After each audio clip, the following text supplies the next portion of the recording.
গান্ধারীর অভিশাপের কারণে যখন দ্বারকানগরী সমুদ্রের গভীরে বিলীন হয়ে যায়, তখন শ্রীকৃষ্ণ সশরীরে তার লীলা সংবরণ করেন। কিন্তু আপনারা কি জানেন, শ্রীকৃষ্ণের হৃদয়ের সবচেয়ে কাছের তার পরম প্রিয়া রাধারানীর শেষ ইচ্ছা কী ছিল? অন্তিম সময়ে তিনি শ্রীকৃষ্ণের কাছে এমন কি চেয়ে বসেছিলেন, যা আজও এক পরম রহস্য। আজ আমরা জানবো এমন এক অমর প্রেম কাহিনী যা শরীর নয়, আত্মার বন্ধনে আবদ্ধ। আজ আমরা জানবো রাধারানীর শেষ সময়ে এবং এই কলিযুগের তার পুনর্জন্মের এক অলৌকিক কাহিনী। মথুরা ছেড়ে শ্রীকৃষ্ণ চলে যাওয়ার পর বিরহে ব্যাকুল রাধারানী বৃন্দাবনের এক নির্জন কুঞ্জে একাকী বাস করতে শুরু করেন। তিনি সাধারণ মানুষের মতো জীবনযাপন করতেন। সূর্যোদয়ের সাথে সাথে যমুনার তীরে জল অর্পণ করতেন এবং সারাদিন কৃষ্ণের অপেক্ষায় থাকতেন। গ্রামবাসীরা তাকে কেবল একজন সাধ্বী মা হিসেবেই জানত। বহু বছর কেটে যাওয়ার পর রাধারানী যখন বৃদ্ধা হলেন, তখন একদিন যমুনার তীরে তার মন কেঁপে উঠল। তিনি বুঝতে পারলেন তার অন্তিম সময় ঘনিয়ে এসেছে।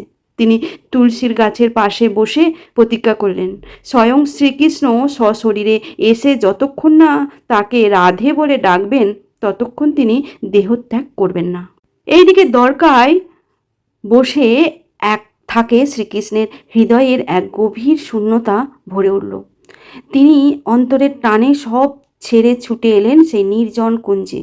তুলসীতলায় ধ্যানমগ্ন রাধার সামনে দাঁড়িয়ে শ্রীকৃষ্ণ যখন পরম স্নেহে ডাকলেন রাধে, তখন রাধারানীর চোখ খুলে গেল।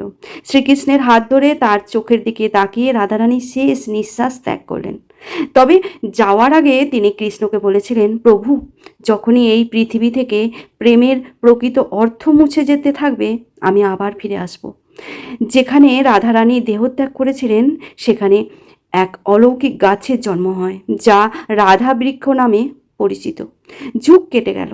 সমাজে যখন মানুষ ভোগ বিলাসে মত্ত হয়ে প্রেমের আসল অর্থ ভুলে যেতে লাগলো, তখন বর্ষানার কাছে এক সাধারণ কৃষক পরিবারে জন্ম নিল ললিতা নামের এক কন্যা। ললিতা কোনো সাধারণ মেয়ে ছিল না। ছোটবেলা থেকেই সে কোনো শিক্ষা ছাড়াই বাঁশিতে কৃষ্ণের সুর তুলতে পারত।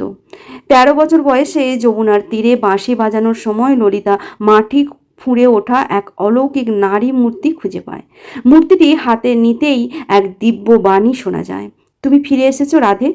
হিমালয় থেকে আসা এক সাধু ললিতাকে দেখে চিনতে পারেন এবং জানান যে এই যুগে প্রেমের প্রকৃত অর্থ মানুষকে শেখাতেই রাধারানী ললিতা রূপে পুনর্জন্ম নিয়েছে। আর শ্রীকৃষ্ণও এই যুগে এক ব্রাহ্মণ পরিবারে জন্ম নিয়েছেন। অনন্তানন্দ নামে ললিতা তার পরম প্রেমের সন্ধানে ঘর ছাড়ল। অবশেষে এক বিশাল ধর্মীয় সভায় সে দেখা পেল তরুণ সন্ন্যাসী স্বামী অনন্তানন্দের। অনন্তানন্দ যখন মঞ্চ থেকে ললিতার দিকে তাকালো, এক মুহূর্তের জন্য সময় থমকে গেল। অনন্তানন্দ মৃদু হেসে বললেন, তুমি এসেছো রাধে, আমি জানতাম তুমি আসবে। তবে এই জন্মে তাদের মিলন সাধারণ কোনো বৈবাহিক মিলন ছিল না। অনন্তানন্দ ললিতাকে বোঝালেন, এই যুগে তাদের প্রেম হবে ত্যাগের, যা সমাজের মানুষকে শেখাবে যে আত্মিক প্রেম দেহের অনেক ঊর্ধ্বে। এরপর তারা দুজনে গ্রামে গ্রামে ঘুরে মানুষকে নিঃস্বার্থ ও পবিত্র প্রেমের বাণী বিলিয়ে বেড়ান। বহু বছর পর এক পূর্ণিমা রাতে যমুনার তীরে বসে তারা দুজনেই মহাসমাধিতে বিলীন হয়ে যান। রাধা ও কৃষ্ণর এই পুনর্জন্মের কাহিনী আমাদের মনে করিয়ে দেয়, দেহ হলো নশ্বর, কিন্তু সত্যিকারের প্রেম অমর। রাধাকৃষ্ণ বারবার ফিরে আসেন আমাদের হৃদয়ে ভালোবাসার আলো জ্বালাতে। ভিডিওটা ভালো লাগলে এবং রাধাকৃষ্ণের প্রতি আপনার শ্রদ্ধা থাকলে কমেন্ট বক্সে অবশ্যই লিখুন, জয় শ্রী রাধাকৃষ্ণ। চ্যানেলটি সাবস্ক্রাইব করতে ভুলবেন না। আর সবাই ভালো থাকুন, সুস্থ থাকুন। রাধে রাধে। এই গল্পটা কিন্তু বানানো নয়, মানে আমার বানানো নয়, এটাও আমার পড়া গল্প।